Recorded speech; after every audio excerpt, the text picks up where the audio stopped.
شاءت الإرادة الإلهية أن تهدي من أضل إلى سواء السبيل، وعلى امتداد تاريخ البشرية الطويل كانت هذه الهداية تنبع من مصدر واحد يتمثل بالأنبياء والرسل عليهم السلام، الذين أرسلهم الله تعالى ليكونوا الهداة إلى طريقه القويم.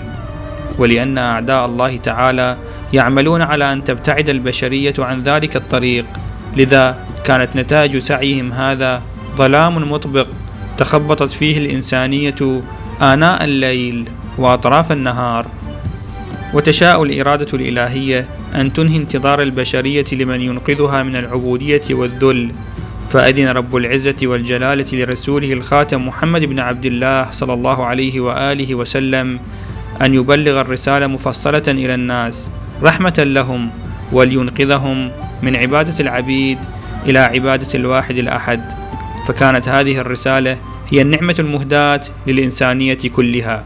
الهجرة في أهم ما تعني أننا نفتح آفاقا باتجاه رضا الله سبحانه وتعالى، وآفاقا باتجاه حشد الإنسانية لكي تترقى في مسيرتها إلى الله.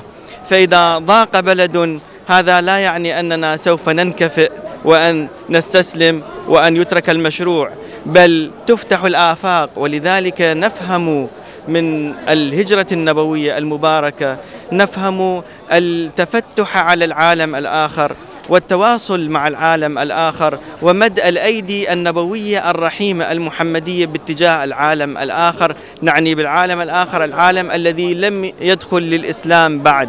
نستلهم درسا مهما من الهجرة النبوية على مهاجرها آلاف التحية والسلام، وهو الهجرة إلى الله سبحانه وتعالى، بمعنى أننا نهجر ذنوبنا ونهجر معاصينا ونهجر الآثام والأدران التي كنا فيها، ونتوجه بهجرتنا إلى الله سبحانه وتعالى، أي نطلب مرضاة الله عز وجل ووجه الله سبحانه وتعالى.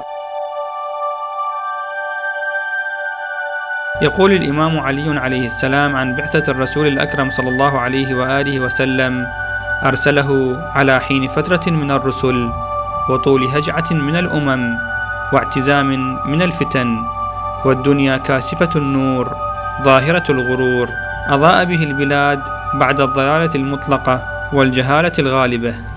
فإذا محمد صلى الله عليه وآله وسلم استطاع أن يوظف من موضوع الانكفاء في داخل مكة باعتراضات المشركين إلى موضوعة أخرى، هي موضوعة الانتصار من خلال الانتقال. ولا ننسى في الهجرة ذلك الذي كان قطبا مؤثرا في سلامة النبي الأكرم صلى الله عليه وآله وسلم وسببا في سلامته، وهو الإمام علي عليه السلام.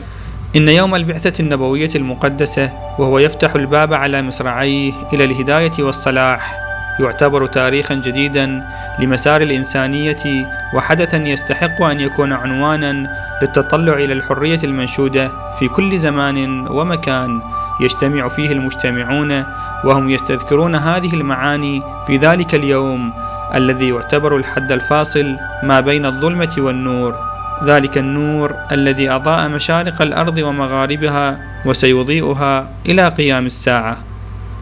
لبرنامج صباح الخير يا عراق، عبد المنعم الأسدي، النجف الأشرف.